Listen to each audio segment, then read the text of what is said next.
Baiklah, malam ini kita akan belajar kitab Ibrani. Selanjutnya kita akan membahas tentang Tuhan Kristus yang menjadi imam. Dan para imam perjanjian lama yang menjadi imam. Apa saja perbedaannya? Mari kita baca ya. Lebih jauh lagi, Kristus menjadi imam. Bukan tanpa sumpah Allah.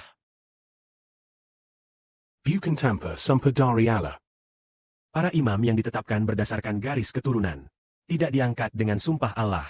Hanya Kristus yang diangkat dengan sumpah Allah. Sebab Allah yang bersumpah bahwa ia akan menjadi imam. Berfirman kepadanya, Tuhan telah bersumpah, dan ia tidak akan berubah pikiran. Engkau adalah imam selama-lamanya. Menurut tata cara Melkisedek. Lalu dalam bagian ini, apa perbedaan antara Tuhan Kristus dengan para imam besar dalam perjanjian lama? Para imam besar perjanjian lama, apakah Allah bersumpah saat mengangkat mereka sebagai imam besar? Tidak ada sumpah. Namun Tuhan Yesus Kristus diangkat sebagai imam dengan sumpah Allah. Para imam perjanjian lama diangkat menurut hukum Taurat. Misalnya putra-putra Harun. Harun menjadi imam. Menjadi imam besar. Setelah Harun meninggal, putranya Eleazar menggantikannya sebagai imam besar. Setelah Eleazar meninggal, putranya Pinehas menggantikan dia sebagai imam besar. Para imam perjanjian lama semuanya meneruskan jabatan secara turun-temurun. Bagaimanapun juga, selama seorang putra imam besar dianggap layak, ia mungkin memiliki kesempatan untuk menggantikan ayahnya sebagai imam besar. Para imam besar ini diangkat karena keturunan mereka. Karena mereka adalah keturunan Harun. Namun Tuhan Yesus Kristus diangkat sebagai imam besar. Dengan sumpah Allah. Artinya, apakah Allah lebih mengasihi Harun? Atau lebih mengasihi Tuhan Kristus? Tentu saja lebih mengasihi Tuhan Kristus. Allah mengangkat anak yang dikasihinya sebagai imam besar. Kalau begitu, apakah Allah akan memberikan kehidupan yang kekal kepada anak yang dikasihinya ini? Pasti akan memberikan.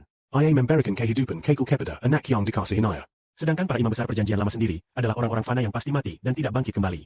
Pertama-tama, mereka sendiri tidak dapat menyelamatkan diri mereka sendiri. Kalau mereka sendiri tidak bisa diselamatkan, bagaimana mungkin mereka menyelamatkan orang lain? Adapun Tuhan Kristus sebagai imam besar, pertama-tama ia menebus dosa umat manusia. Kematiannya adalah kematian penghukuman untuk menebus dosa manusia. Kematian para imam besar perjanjian lama bukanlah untuk menebus dosa, melainkan kematian alami karena usia tua. Selain itu, mereka mati dan tidak bangkit kembali. Namun Tuhan Kristus mati dan bangkit kembali. Setelah bangkit, ia menyelamatkan semua orang yang menaruh harapan kepadanya dan mengasihi dia. Karena itulah, jabatan imam besar Kristus jauh melampaui para imam besar perjanjian lama. Mari kita lanjutkan membacanya. Karena jabatan imam Yesus ditetapkan dengan sumpah Allah, maka ia menjadi jaminan perjanjian yang lebih baik, yaitu menjadi pengantara perjanjian baru. Di satu pihak, para imam yang diangkat berdasarkan garis keturunan, karena terbatas oleh kematian, tidak dapat bertahan lama dalam jabatan mereka, sehingga jumlah mereka sangat banyak. Di pihak lain, karena Yesus hidup selama-lamanya, ia memiliki jabatan imam yang tidak dapat digantikan. Karena itu, semua orang yang datang kepada Allah melalui dia, ia sanggup menyelamatkan sampai pada kesudahannya, sebab ia hidup selama-lamanya. Dan senantiasa mengadakan syafaat bagi mereka. Para imam perjanjian lama semuanya mati. Tetapi imam besar perjanjian baru selamanya hidup. Saudara-saudari, perhatikanlah. Adakah seorang imam besar perjanjian lama yang pernah turun ke dunia orang mati untuk menyelamatkan manusia? Dari dosa dan kematian, tidak seorang pun imam besar pernah turun ke dunia orang mati. Satu-satunya yang bangkit dari antara orang mati, hanyalah imam besar perjanjian baru, yang pernah turun ke dunia orang mati. Membebaskan roh manusia dari alam maut. Melepaskannya dari kematian di alam maut. Ah, justru karena imam besar seperti inilah yang kita sukai. Hendaklah kemuliaan diberikan kepada Bapa Surgawi, Tuhan,